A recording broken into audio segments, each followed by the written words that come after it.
Quels sont les impacts environnementaux de la transformation? L'indicateur gaz à effet de serre est utilisé pour quantifier l'impact aux différents maillons de la filière porcine.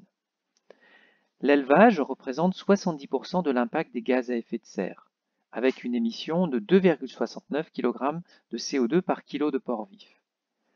L'abattage et la découpe de porc représentent 15% de l'impact des gaz à effet de serre, avec une émission supplémentaire de 0,87 kg de CO2 par kilo de viande.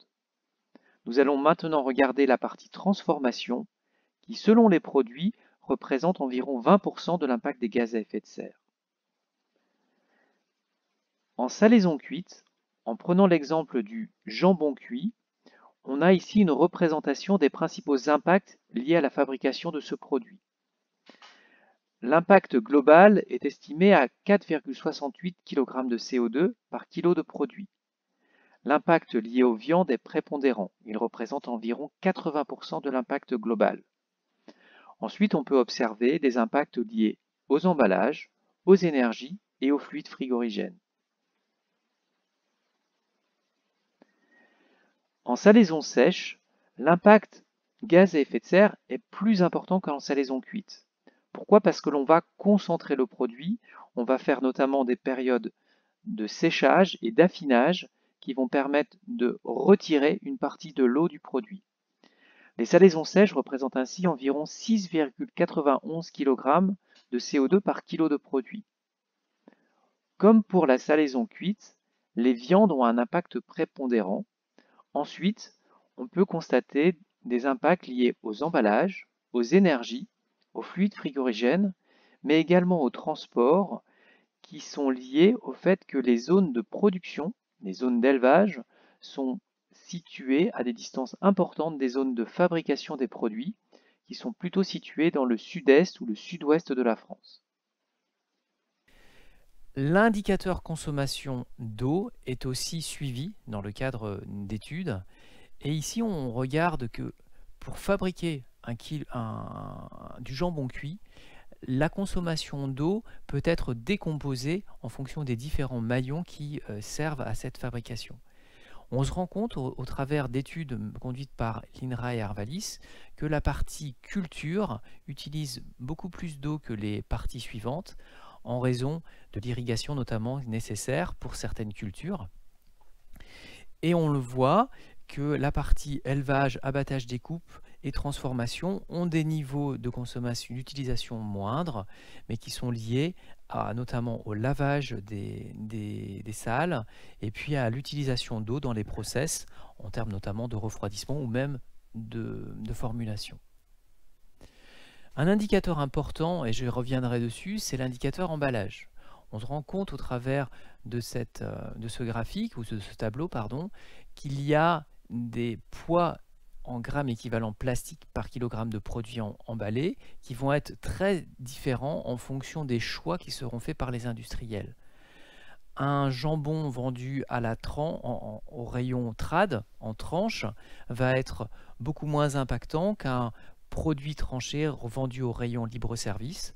Vous voyez qu'on peut avoir entre un jambon à la coupe un poids d'emballage qui est de 10 versus un produit qui est vendu au rayon libre-service qui va avoir un poids d'emballage de 200.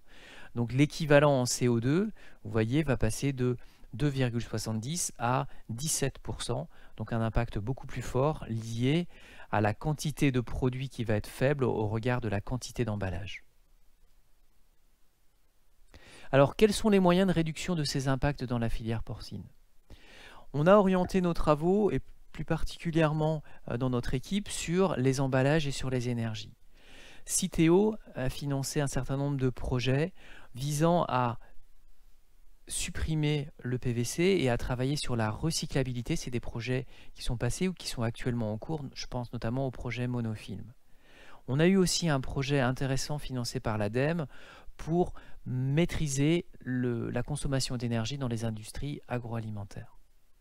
Alors quand on parle d'emballage, on revient naturellement au cycle de vie et on s'intéresse à la matière première qui va être utilisée, la zone de fabrication, mais surtout à sa fin de vie qui va avoir un rôle prépondérant sur les gaz à effet de serre. Dans notre pays, aujourd'hui, il y a un certain nombre d'emballages qui sont utilisés. Tous les emballages n'ont pas le même impact. On peut le voir sur cette diapositive, certains emballages vont nous apporter le sourire parce qu'ils permettent aujourd'hui d'envisager de leur recyclage. On va ainsi identifier des emballages tels que le polypropylène, le PP, le polyéthylène ou le PET, qui aujourd'hui ont suffisamment de gisements pour pouvoir permettre un recyclage dans des filières adaptées.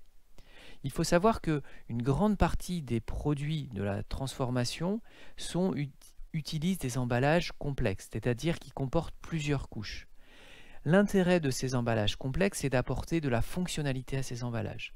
Ces emballages vont être étanches, ils vont être scellables, ils vont être pelables, ils vont être barrières au gaz que l'on va réinjecter dans les barquettes. Donc ils vont apporter un certain nombre de propriétés fonctionnelles et techniques qui vont permettre la bonne conservation et la bonne utilisation de ces emballages. Ces emballages-là ne sont pas aujourd'hui recyclables, par contre ils permettent une valorisation énergétique. Et enfin, il existe des emballages qui vont poser problème parce qu'il n'existe pas de recyclage et qui ne pourront pas être valorisés d'un point de vue énergétique parce qu'ils vont poser des problèmes de compatibilité avec des équipements en place. On parle notamment des emballages en PVC. Une grande partie des emballages en PVC ont déjà été supprimés. On estime aujourd'hui que 70 à 80% des emballages ne contiennent plus de PVC et que normalement ils devraient être complètement supprimés d'ici 2022. 2022, c'est une date importante dans notre pays parce qu'il correspond à la fin de l'extension des consignes de tri. Aujourd'hui, un consommateur sur deux, 50% de la population, est amené à trier ses emballages et à les mettre dans les poubelles ou les sacs jaunes. Mais d'ici 2022, c'est 100% des consommateurs français qui le feront. Et donc, il est important d'anticiper cette date pour éco-concevoir des emballages et utiliser des emballages qui demain seront particulièrement recyclables dans les filières existantes. J'ai pris ici à l'écran l'exemple du PET. Le PET, utilisé pour les bouteilles en plastique, est largement utilisé en France, mais ce PET peut être recyclable. On va alors parler de RPET. Ce RPET peut être introduit entre deux couches d'APET vierge et ainsi reformer des barquettes et reformer des polymères qui seront utilisables. Et on le voit au travers d'une étude qui a été menée par l'ADEME que la réutilisation d'emballages tels que le PET permet d'avoir un impact CO2 bien moindre et faire une économie de quasiment 70% par rapport à du PET vierge. Par ailleurs, Citeo, qui est l'organisme de gestion des emballages en France, encourage l'utilisation d'emballages recyclables et pénalise l'utilisation d'emballages qui ne sont pas recyclables, tels que le PVC.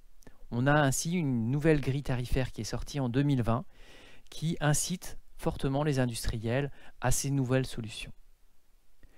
Alors, on a parlé d'emballage, mais maintenant je vais vous parler de consommation d'énergie.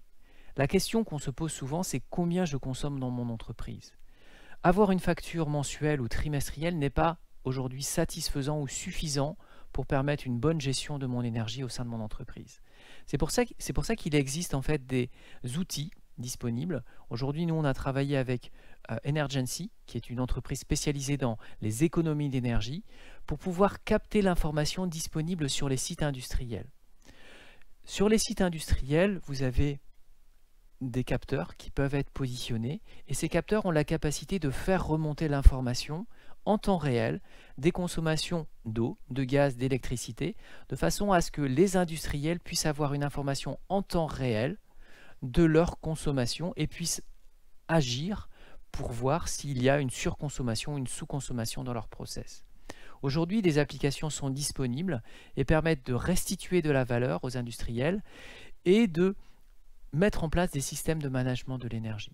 Le management de l'énergie nécessite de bien connaître l'architecture de mesure dans son atelier, de mettre en place un système de télérelève avec des bornes Wi-Fi ou de la radiofréquence pour transmettre cette information vers un poste informatique qui transmet cette information ensuite vers une plateforme qui optimise et qui valorise ces informations sous forme de graphiques, de rapports, pour que l'industriel puisse mettre en place un management de cette énergie.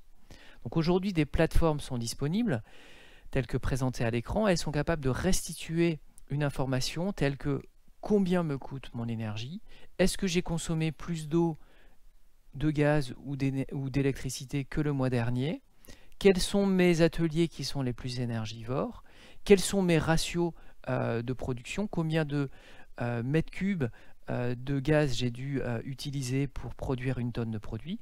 Bref, aujourd'hui, il existe des outils qui permettent de remonter cette information et de la valoriser.